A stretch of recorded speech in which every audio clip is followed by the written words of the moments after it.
Bom dia a todos, bem-vindos a mais um webinar gratuito da EIC Formação, uma prática que começou com a pandemia e que nós muito estamos entusiasmados em mantê-la pela boa partilha que ela representa em termos de ser úteis para todos nós. Como sabem, aqueles que já assistiram ao nosso webinars, pretendemos que eles deixem sempre alguma coisa com vocês e, portanto, nesse sentido, Francisco, podia tentar para mudares o slide, se não te importas.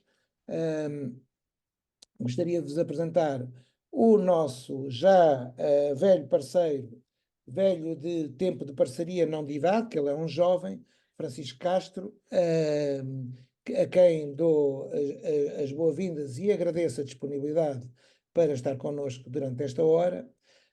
O Francisco Castro já trabalha quer connosco a EIC Formação, quer com a EIC há uns tempos e é consultor há 15 anos, é formador de organismos certificadores em Portugal,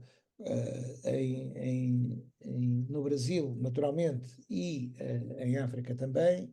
É professor universitário em graduações e pós-graduações, é mestre em Direito Comunitário Europeu, tirado aqui na nossa vizinha Espanha, é o idealizador do Clube de Estudos, com o qual a EIC Formação está em parceria a fazer este webinar e vai desenvolver um conjunto de atividades formativas à volta desta temática e outras ligadas a normas, mas não é o tema de hoje. É especialista em Direito Digital, é membro da ASCOM, que é a Associação Espanhola de Compliance, e fundador do Compliance Manager Club. Compliance é outra das problemáticas que muito tem preocupado o Francisco. Espero que seja útil para vocês todos. No final teremos um pequeno espaço para dúvidas que queiram tirar. E passo-te a palavra, Francisco, agradecendo-te mais uma vez. Obrigado. Bom dia, bom dia. Conseguem todos e todas me ouvir bem? Conseguem ouvir bem? Pedro, obrigado. Obrigado pela bondade na apresentação, não é? Obrigado a todas e a todos pela participação neste curto, nesse pequeno período que vamos estar juntos a falar do ESG, não é? E eu gostava mesmo que esse tempo fosse um tempo mais prático. Todos e todas já devem conhecer sobre ESG, ou sobre ao menos o conceito, não é? As definições do que é ESG, a origem. Vamos falar sobre isso, mas vamos falar muito rápido, porque queremos de facto fazer algo muito mais prático no dia de hoje e acrescentar algum valor no conhecimento e como criar e estabelecer, inclusive, ferramentas a considerar as melhores práticas internacionais para levar isso para dentro das empresas. Não é? Como é que podemos levar isso para dentro das empresas na prática? O que é que eu preciso implementar? Quais são os tipos de ferramentas? Como fazer?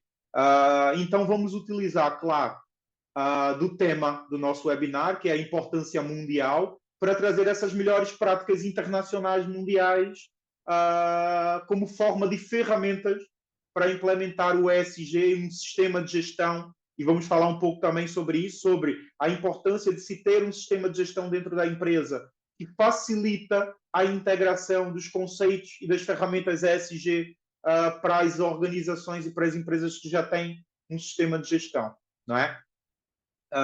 Mas, claro, eu gostava de fazer uma rápida brincadeira com todos e todas que puderem participar, não é? Que eram aceder aqui ao menti.com, onde podem fazer isso pelo telemóvel, se quiserem, a partir desse QR Code que tem cá.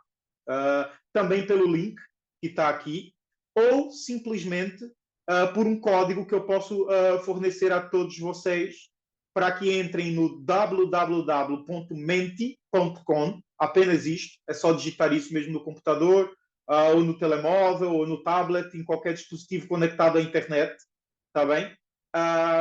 E eu vou sair desse ecrã e vou entrar num outro ecrã que há um código e a partir do www.menti.com podem sim aceder ao conteúdo que eu gostava de partilhar neste momento, que é um conteúdo mais prático, tá bem?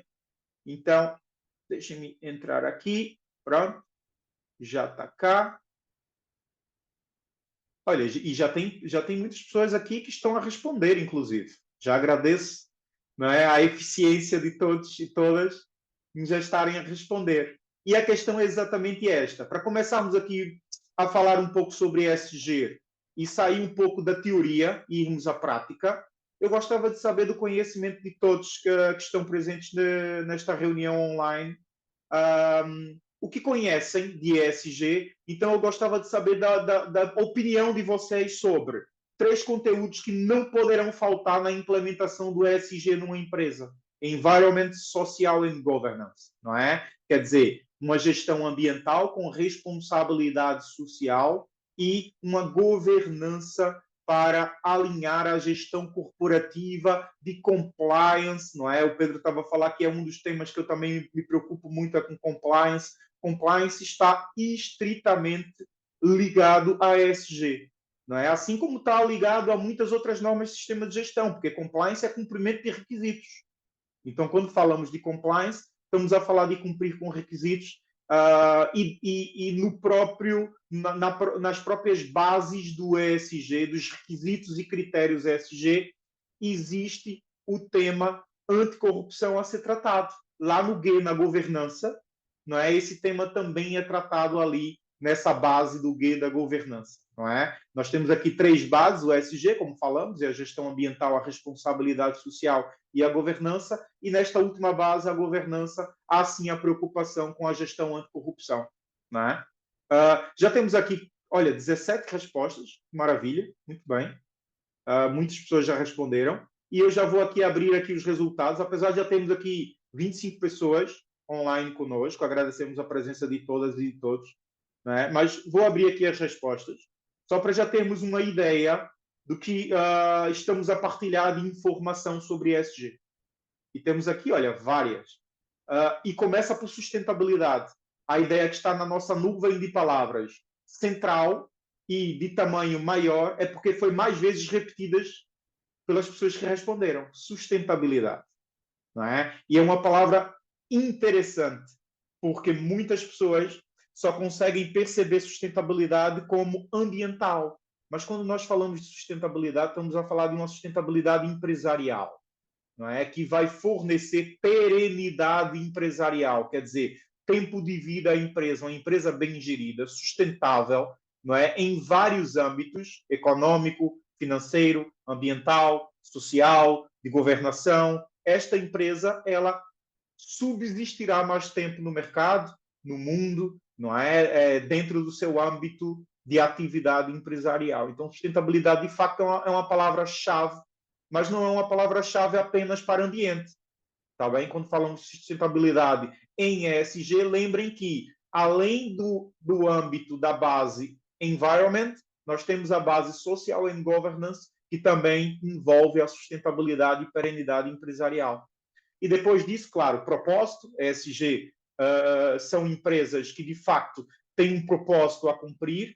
É claro que não vamos teorizar muito a questão da ESG e do propósito, mas as empresas que implementam a ESG também querem ter algum resultado positivo, algum retorno a partir de quando implementam esses princípios, essas bases, esses critérios, e também vamos ver qual é o tipo hoje de retorno que o mercado e o mundo está a fornecer para essas empresas, não é? Estamos a falar aqui de descarbonização, talvez no âmbito do ESG, falar de alterações climáticas e combate às alterações climáticas seja o tema mais forte.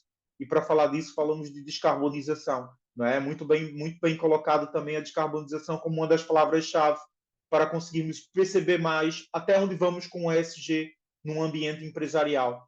Depois, claro, desempenho, melhoria contínua, compliance, transparência, políticas, não só políticas ambientais, como anticorrupção, políticas sobre responsabilidade social, não é?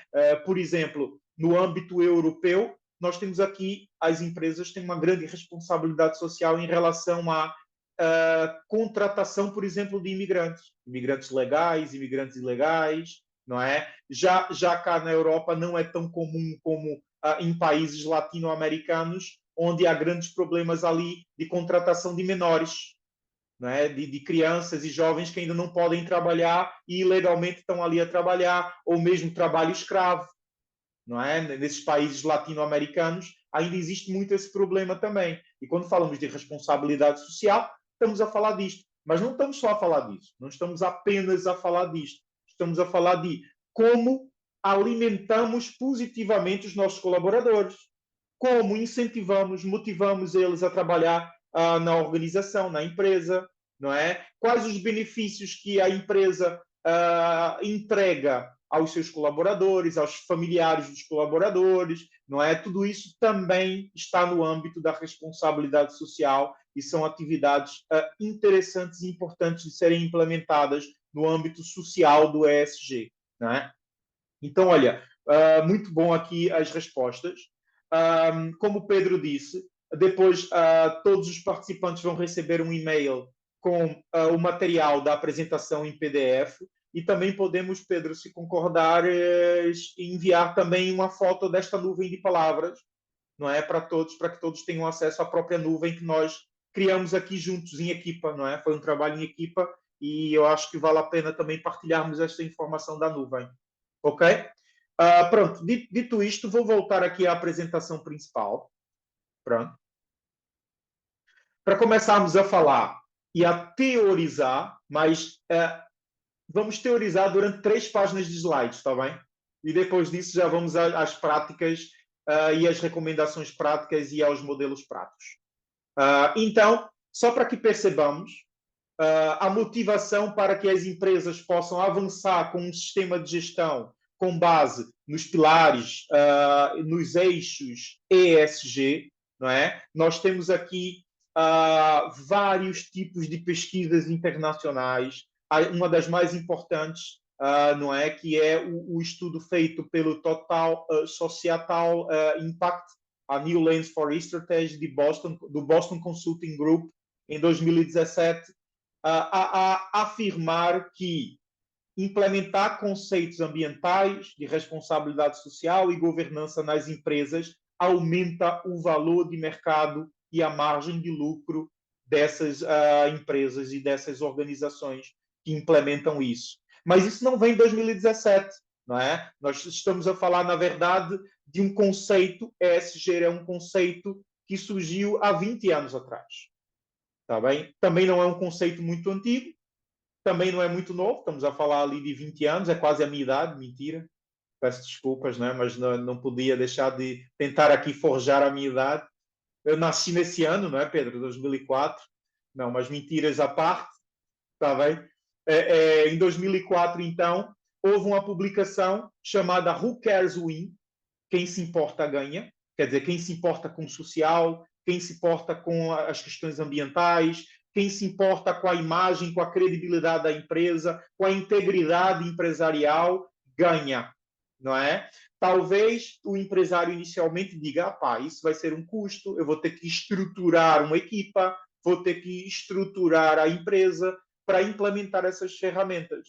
Mas o que se percebe desde há 20 anos é que as empresas que implementam as ferramentas nos eixos ou nas bases ESG acabam por investir e não gastar. Quer dizer, no futuro, elas conseguem ter ali um resultado ou um retorno. Isso, claro, iniciou com empresas que nós chamamos de configuração de sociedade anônima. Eram aquelas empresas de capitais abertos, não é? Com ações a serem vendidas nas bolsas de valores. E essas empresas, a implementar conceitos ambientais de responsabilidade social e de governança, tinham as suas ações valorizadas nas bolsas e nos mercados internacionais, os quais eram vendidas aquelas ações. Elas percebiam que as pessoas e outras empresas, as pessoas coletivas e as pessoas singulares, se importavam em pagar mais caro e em comprar ações que traziam ali uma imagem de maior credibilidade, de integridade, de respeito ao ambiente, de respeito à sociedade, de responsabilidade com as questões sociais das comunidades, não é? E isso ficou muito claro no Who Cares Who Wins, quando foram entrevistados dos 50 os 50 maiores CEOs de instituições financeiras, principalmente nos Estados Unidos, e eles disseram que, de facto, as empresas tinham as suas ações e tinham a sua valorização aumentada quando apresentavam ferramentas implementadas e respeito às questões ambientais, à responsabilidade social, à governança, à questão do combate à anticorrupção, à integridade empresarial, não é? E é claro que esses princípios ESG, eles tinham ali alguma empatia, atualmente tem completa empatia com os Objetivos de Desenvolvimento Sustentável da ONU, não é? Da Organização das Nações Unidas, e os princípios do Pacto Global. Não é? Então, hoje há uma empatia completa com esses temas que estão cá. Não é? Também coloquei aqui o site dos ODS de Portugal, ods.pt, não é? Para que possamos consultar se quiserem. Inclusive, o site é muito interativo, é um site, de facto, é giro consultar, porque no site, quando pomos o rato em cima de cada número das ODS, ele gira o quadro e explica-nos um pouco mais o que significa aquele tema daquele número que pusemos ali o cursor do rato à frente. Então, ele é interativo. Não é? Então, vale a pena depois consultarem o www.ods.pt e verificar, inclusive, em quais desses Objetivos de Desenvolvimento Sustentável da ONU a empresa a qual vocês trabalham interage, tem empatia. Isso é algo importante em relação a ESG. E já estamos aqui a tentar fazer uma transição da teoria para a prática. Tá bem?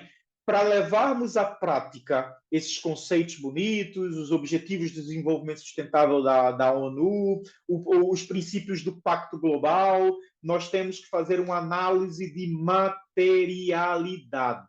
É o nome que se diz a essa análise. O que seria uma análise de materialidade? É analisar o contexto da empresa, perceber o que é materialmente possível nos 3 âmbitos ESG implementar naquele âmbito empresarial. Não é? Porque uma empresa que não tem grandes emissões atmosféricas não tem uma grande materialidade com o combate às alterações climáticas.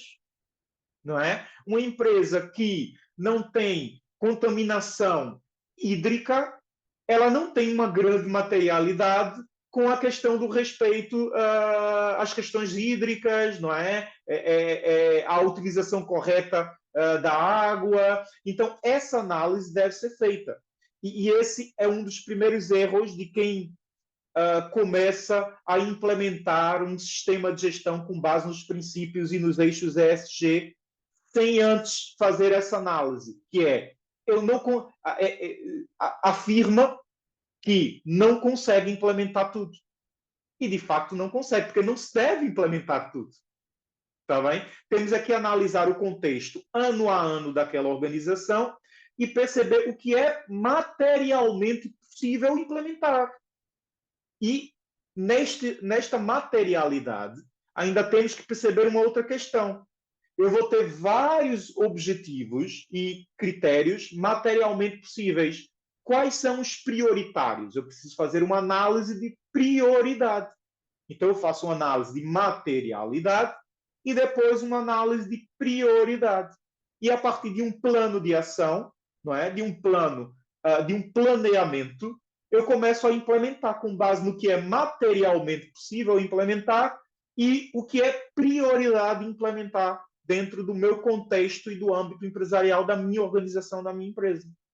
Então, esse é o primeiro grande ponto, e a partir daqui fazemos essa transição do teórico para o prático, porque a partir de agora eu sei ao menos como começar. Como é que eu começo? Primeiro, analiso o que é possível implementar no meu âmbito empresarial e no meu contexto empresarial.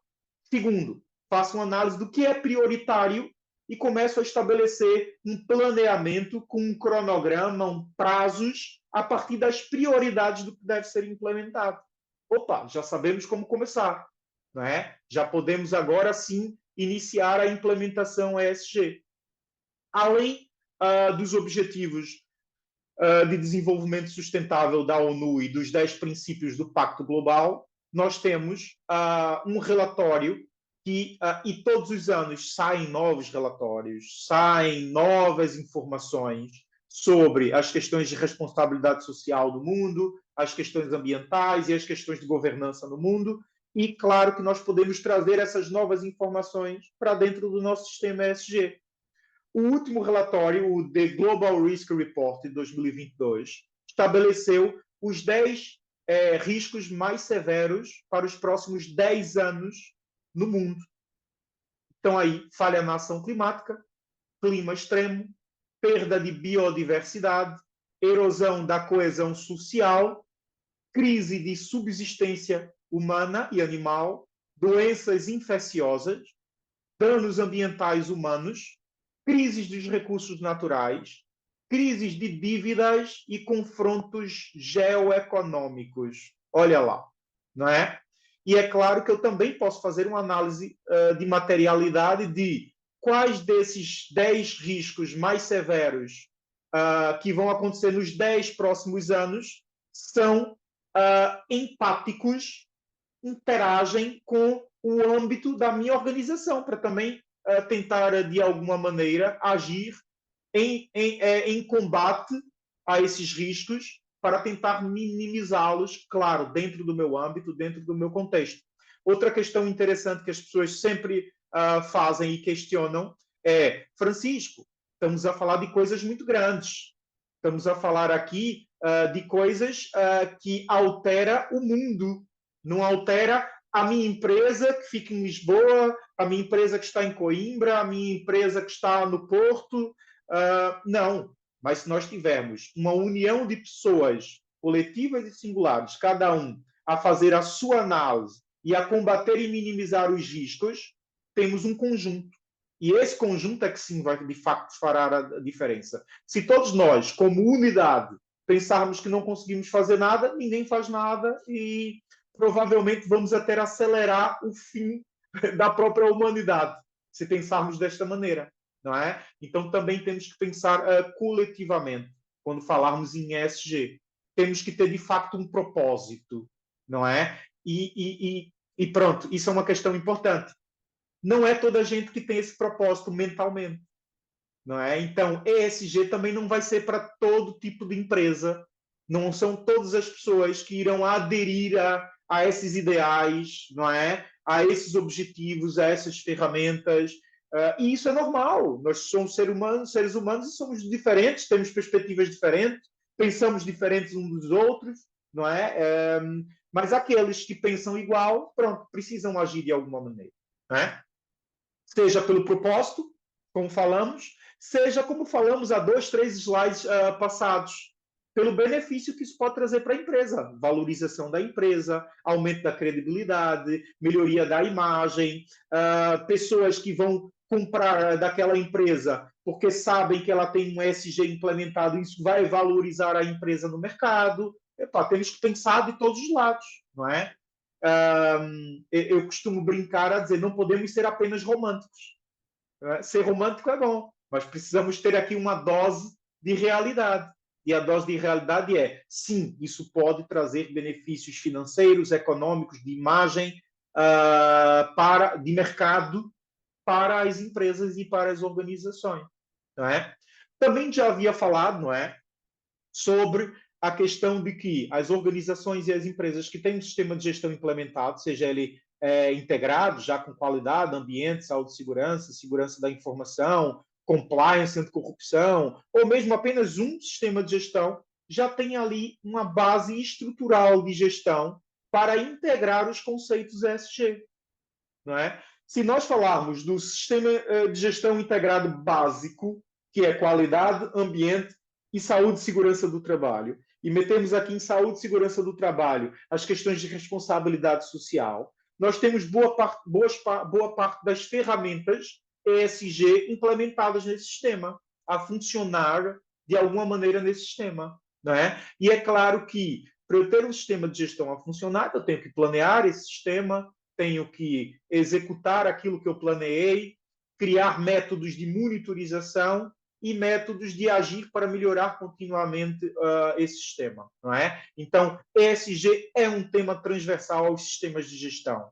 Isso pode ser integrado aos sistemas de gestão já existentes nas empresas. Aquelas empresas que não têm um sistema de gestão, há sempre a oportunidade de começar, e sim, pode-se começar com ESG. Não necessariamente eu preciso ter uma norma ISO já implementada para depois implementar um sistema de gestão com base nos princípios ESG, Environment, Social and Governance. Eu posso iniciar diretamente pela ESG. Né? Ao longo dos últimos 4 anos, eu estou a fazer trabalhos em empresas de todos os níveis, algumas com sistemas de gestão integrado, outras com algum sistema de gestão implementado e outras que não têm nada implementado, estão mesmo a iniciar do zero. Não é? Então, é possível para todos os níveis de empresa, para todos os tipos de empresa, para todos os âmbitos empresariais e para todos os modelos de sociedade. Porque, inicialmente, eu havia dito que isso começou há 20 anos atrás com as sociedades anônimas. Valorização de capital, valorização de ações nas bolsas de valores. Hoje já não é mais assim. Hoje, empresas, sociedades limitadas, não é? E outros modelos societários, que não são sociedade anônima, implementam o ESG para valorizar o produto, para aumentar a eficácia, a motivação da equipe interna, para melhorar o relacionamento com fornecedores e clientes, para evitar problemas ambientais graves, inclusive coimas e multas das entidades e dos órgãos fiscalizadores ambientais, não é? Então, hoje é um tema transversal, não apenas em relação a sistemas de gestão, mas em modelo de negócios, modelos societários, tamanhos e tipos de empresas e âmbitos de empresas, ok? De facto, é possível para todos que queiram e que tenham esse propósito e esse interesse. Aqui eu pus, em relação a essa transversalidade, apenas algumas normas ISO que são transversais ao ESG. Gestão energética, emissões de gases com efeito estufa, adaptação e mitigação às alterações climáticas, a ISO de gestão de riscos, a anticorrupção, compliance e governança, que é a ISO 37001-301, a ISO de responsabilidade social, 16.000 ou 26.000, a depender de que país do mundo vai ter um número ou outro. A ISO 45001, que é de saúde e segurança do trabalho, não é? Que em Portugal foi publicada em 2019, mas a publicação internacional dela é de 2018, não é? Então, nós temos aqui apenas algumas normas ISO que interagem diretamente com os critérios, os requisitos e as ferramentas ESG neste modelo transversal ESG, não é? Dessas normas, tem uma que é pouco conhecida ainda, mas é uma norma que pode ajudar muito a implementar a ESG. É a ISO 37301 de 2021, Gestão de Compliance e Governança. Não é uma norma anticorrupção, a anticorrupção é a 37001. Esta norma de gestão de compliance e governança avalia as expectativas dos stakeholders, das partes interessadas, e faz uma gestão de cumprimento de requisitos com base nessas expectativas desses stakeholders, que pode ser dentro do contexto ESG, por exemplo. Podemos, com o roteiro, o guião da 37301, implementar os princípios ESG a partir dessa análise de contexto, partes interessadas, materialidade, priorização e começar a fazer uma implementação desses requisitos para ter compliance, para cumprir com esses requisitos. Não é? E agora o que eu gostava de apresentar a vocês, de forma mais prática, como falamos, não é? O Francisco fala e não mostra nada, está apenas a teorizar. Dentro desses eixos, desses pilares, o que é que podemos fazer no nosso ambiente empresarial para implementar ESG? Aqui, por exemplo, nós temos o eixo ambiental e o eixo social. Olha lá os critérios, os temas e critérios que podem ser abordados, tá bem? Não esgotados a estes, mas estes são os principais. Uma empresa que consegue abordar esses temas e esses critérios nas bases ambiental, social e de governança está muito bem encaminhada nas questões do ESG. Então, temos alterações climáticas como tema, realizar ações de mitigação das emissões de gases de efeito estufa, realizar projetos e programas de adaptação às alterações climáticas, criar um programa de eficiência energética para melhorar a eficiência energética da empresa. Tema recursos hídricos, criar procedimentos e políticas para a utilização correta da água e dos recursos hídricos e também da gestão de efluentes, quer dizer, depois que eu utilizo o recurso hídrico, ele está contaminado, não está contaminado, para onde vai para o sítio certo, é tratado da maneira correta, é feita alguma descontaminação, não é? Depois, em relação à biodiversidade e serviços ecossistêmicos, nós temos conservação e a utilização sustentável da biodiversidade e a utilização sustentável do solo. Em relação ao tema economia circular e gestão de resíduos, claro, a prática da economia circular, comprar o mínimo possível, comprar normalmente produtos que conseguem ser reciclados, reutilizados, não é? Desperdiçar o mínimo possível e, claro, fazer uma gestão de resíduos, não é?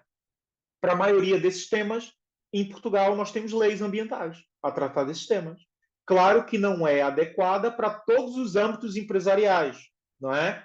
Mas nós temos, sim, várias legislações, várias leis em Portugal a falar de o programa de resíduos, a falar da eficiência energética, a falar das alterações climáticas, a falar do uso da água, não é? Isso não é novidade para as empresas. É claro que para uma empresa que é voluntária desses critérios, quer dizer, não há nenhuma lei para o seu âmbito que a obrigue a implementar isso, vai-se ter que estabelecer ferramentas voluntárias de implementação se a empresa quiser, de facto, avançar com a implementação de um programa ESG e dos preceitos ambientais. E depois, claro, nós temos aqui a gestão ambiental e prevenção da poluição, não é? Que é criar um programa de gestão ambiental, tratar da poluição sonora, de ruídos, se for o caso. Lembrem da materialidade. Nem tudo que está aqui é pertinente a todo tipo de empresa, a todo tipo de organização.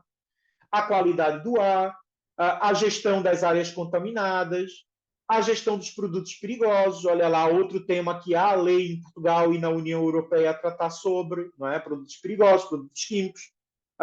Quando vamos ao âmbito social e responsabilidade social, nós temos aqui, olha, 5 temas. O primeiro tema, o diálogo social e desenvolvimento territorial, com critérios sobre investimento social privado. Quer dizer, olha, eu instalei minha empresa num ambiente onde eu contrato colaboradores que vivem naquela cidade, que vivem naquela freguesia, para alimentar a economia daquela comunidade. Opa, estamos a falar de investimento social privado. Às vezes a empresa ela acaba por investir na sua circunvizinhança, não é? Quer dizer, na sua vizinhança, para também, claro, potenciar as suas atividades. E ter um bom relacionamento na comunidade onde a empresa está instalada é importante. Ter a comunidade do seu lado é importante. O diálogo e engajamento das partes interessadas, é aquela análise stakeholders, a questão do impacto social. Depois, em relação a direitos humanos, olha, o respeito aos direitos humanos, o combate ao trabalho forçado ou compulsório, o combate ao trabalho infantil. Quando vamos à diversidade, equidade e inclusão social, estabelecer políticas e práticas de diversidade e equidade, estabelecer uma cultura e promoção de inclusão, quer dizer, contratar e incluir pessoas pela competência e não pela opção sexual ou pelo sexo, ou se usa brincos ou piercings ou tatuagens, não é? mas sim pela própria competência da pessoa, sem pensar na imagem ou na aparência ou nas escolhas pessoais dela, mas sim no que ela pode contribuir para o ambiente empresarial. Depois, as relações e práticas de trabalho, com os critérios de desenvolvimento profissional, quer dizer, estabelecer programas de desenvolvimento profissional interno dentro das empresas, estabelecer os controles de saúde e segurança ocupacional, analisar perigos e riscos ocupacionais, criar ferramentas de prevenção de acidentes e incidentes no ambiente de trabalho, criar programas de qualidade e melhoria da qualidade de vida dos colaboradores, dos familiares dos colaboradores, em relação também à liberdade de associação, o associativismo dos colaboradores, não é? Quer dizer, permitir isso, ou qualquer outro tipo de cercear liberdade não deve ser imposto no ambiente empresarial. Criar políticas não só de desenvolvimento profissional, mas melhoria na remuneração e nos benefícios para os colaboradores. E, como último tema social, a promoção de responsabilidade social na cadeia de valor. Quer dizer, incluir fornecedores, incluir consumidores, clientes, prestadores de serviços, nesses programas sociais, de responsabilidade social também. Quer dizer, todo o ciclo empresarial deve estar incluído nisto. O ESG diz que uma empresa madura em ESG, ela é reconhecida por ser uma empresa transformadora. E para uma empresa ser transformadora, ela precisa ter chegado até a sociedade, chegado até a comunidade, chegado até os seus fornecedores, seus clientes, os seus até os familiares dos seus colaboradores. Não é? É quando uma empresa começa a ser transformadora. Ela não vai transformar o mundo, mas ela vai transformar tudo que está ao redor dela, ou ao menos vai contribuir com a melhoria de tudo que está à sua volta. Não é? E, em relação à base governança, nós temos aqui os temas relacionados à governança, e como falamos já inicialmente, a governança também envolve as questões anticorrupção. Então, nós temos aqui 4 temas relacionados à governança. Governança corporativa, com os critérios de estrutura e composição da governança corporativa. Governança corporativa é quem é que estabelece as estratégias da organização? Como os planos estratégicos são criados e quem pode estabelecer as estratégias da organização para que esses planos sejam executados, sejam postos em prática, não é? E é claro que na governança corporativa, quem tem o poder estratégico de definir é quem vai definir se a empresa tem ou não um propósito ESG, não é? Propósitos e estratégias, é o que falamos agora. Em relação ao tema conduta empresarial, temos a questão dos critérios relacionados à compliance, programas de integridade e práticas anticorrupção, olha lá. Também temos legislação em Portugal a tratar de proteção do denunciante, programa de riscos anticorrupção. Claro que não para todos os âmbitos e todos os tipos de empresas, mas para alguns sim. Outras que não têm legalmente requisito a cumprir, pode sempre voluntariamente estabelecer o seu canal de denúncias, o seu programa de riscos anticorrupção, não é? O seu programa de riscos de no compliance em geral, quer dizer, de não cumprimento de um requisito que deveria cumprir. Depois, as práticas de combate à concorrência desleal, o antitrust, e o engajamento das partes interessadas, que é, mais uma vez, envolver as partes interessadas, todos os stakeholders e shareholders, não só os stakeholders, no caso da governança, também os shareholders. Quem são os shareholders? Patrocinadores, investidores, parceiros de negócio, não é? Também precisamos envolvê-los.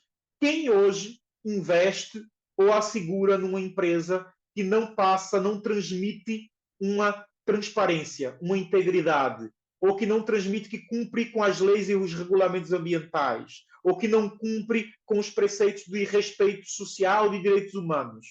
Ninguém quer investir, ninguém quer assegurar, ninguém quer emprestar dinheiro, patrocinar uma empresa que não demonstre minimamente essa imagem e que tem essas ferramentas e que combate a corrupção e que combate as alterações climáticas e que combate a desigualdade no ambiente de trabalho, não é? Ninguém vai querer investir numa empresa como estas hoje no mundo, porque também nós sabemos que a responsabilidade acaba por indiretamente ou até diretamente a impactar aquela empresa que investiu, que se tornou parceira. Ela também responde, a imagem dela também vincula-se a um acto negativo da empresa patrocinada, da empresa que recebeu o dinheiro dela, não é?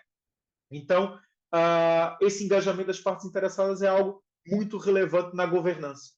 Depois, nos temas sobre práticas de controlo e gestão, a gestão de riscos do próprio negócio, os controlos internos, implementar procedimentos administrativos financeiros, não financeiros, implementar ferramentas de due diligence para fornecedores, para o processo de seleção de colaboradores, implementar um processo de auditoria interna e contratação de auditoria externa periódica para verificar se a empresa está ou não em compliance com tudo aquilo que a sua governança estabelece, né? A gestão da segurança da informação, da privacidade dos dados pessoais. Hoje não falamos em compliance sem falar em segurança da informação e privacidade da informação, não é? Privacidade e segurança da informação estão estritamente ligados ao compliance de uma empresa, de uma organização. Eu não tenho como demonstrar compliance a ninguém se eu não cumpro com o RGPD, por exemplo, não é? E, como último tema dessa última base, governança, para concluirmos, a transparência na gestão. Quer dizer, ter atos disciplinares, de consequência, a responsabilização, a accountability, a prestação de contas, não é? E, claro, emitir relatórios de sustentabilidade, relatórios ESG e etc.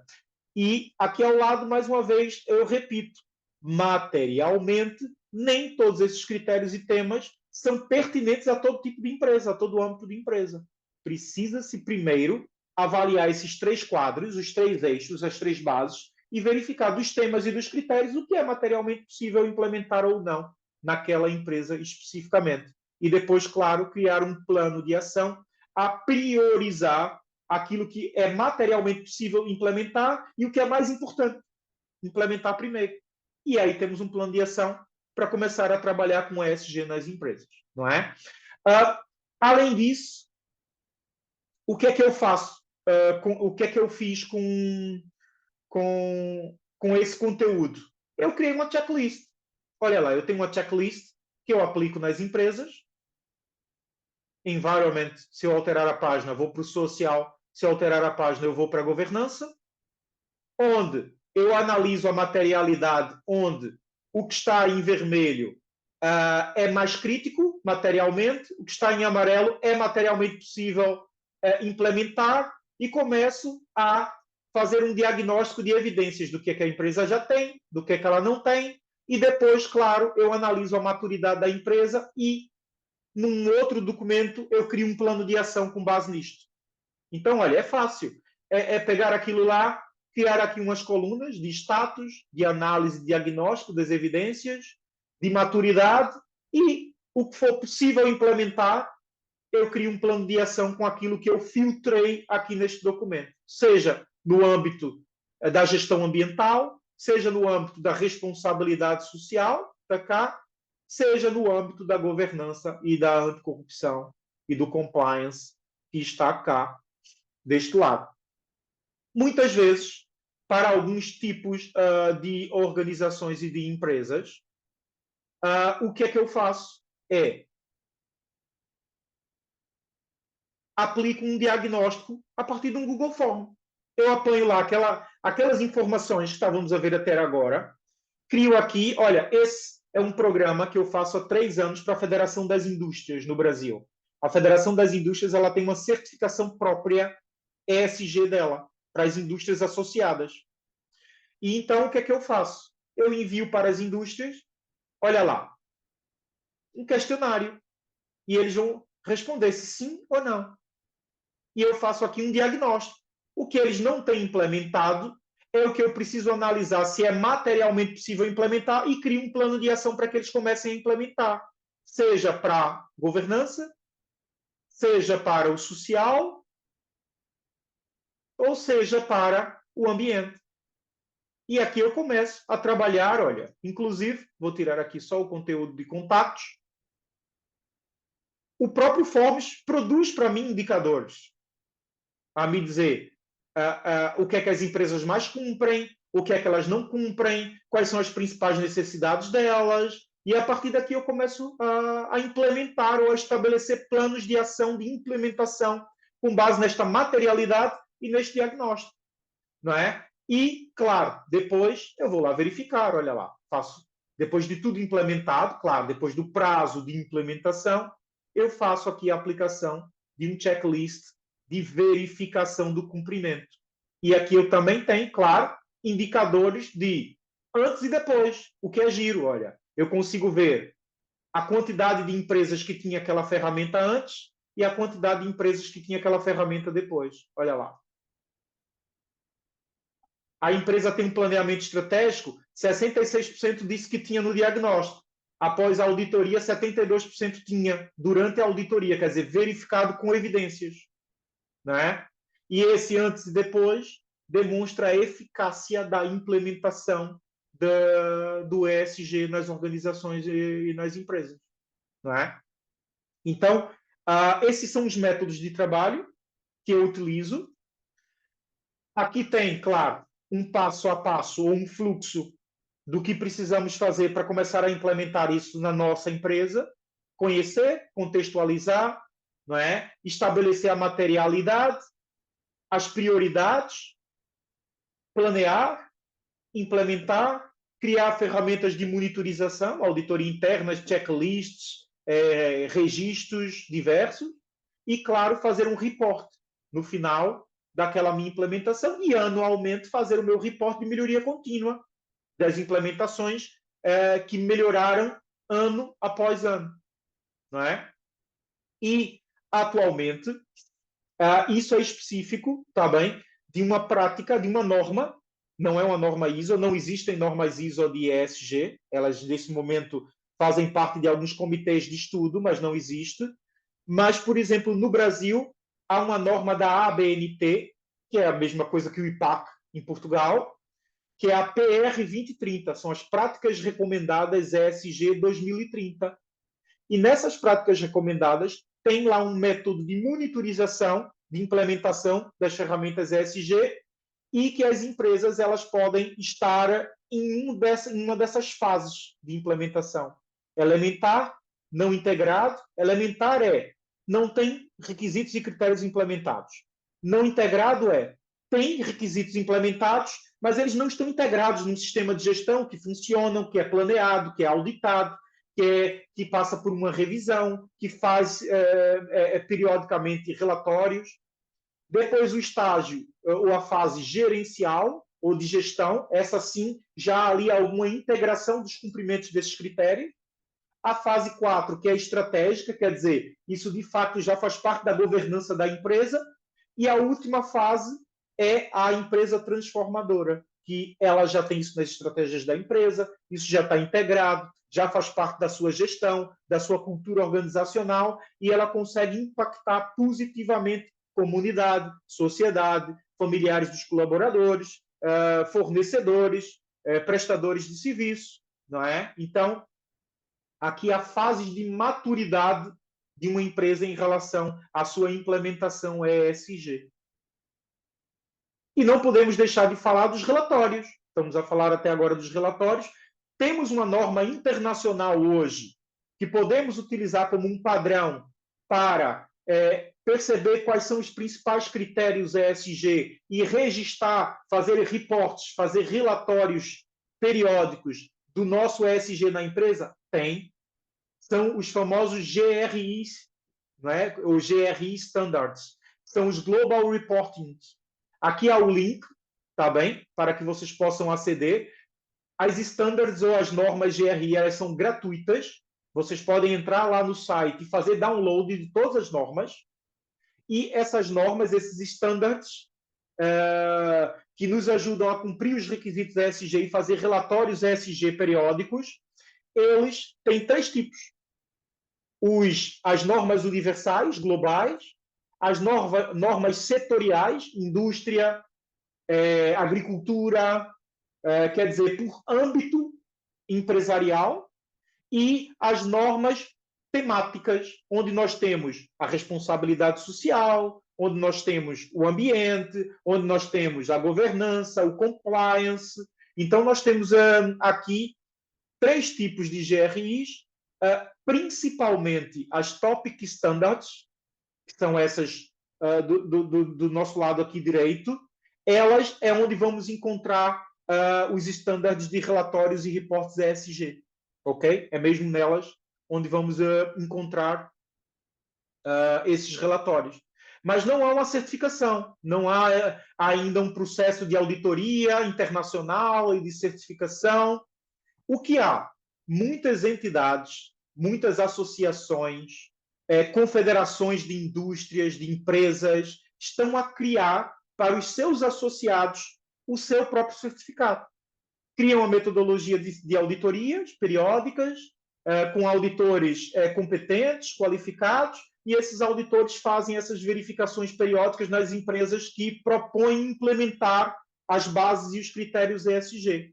Esse é um modelo daquele programa da Federação das Indústrias no Brasil, que eu sou o consultor deles. Olha lá, um certificado, indústria ESG, a INK Consultoria, que é a minha empresa, confere o presente certificado à empresa tal, claro, tirei o nome da empresa, pela sua participação na consultoria em Environment, Social and Governance para as atividades relacionadas ao âmbito gestão de resíduos sólidos, era o âmbito dessa empresa que foi certificada, realizada entre setembro a dezembro de 2022, com uma carga horária de implementação de 34 horas. E depois tem lá, claro, o selo ou o logo da Federação das Indústrias, que é quem patrocina essa certificação a essas empresas, não é?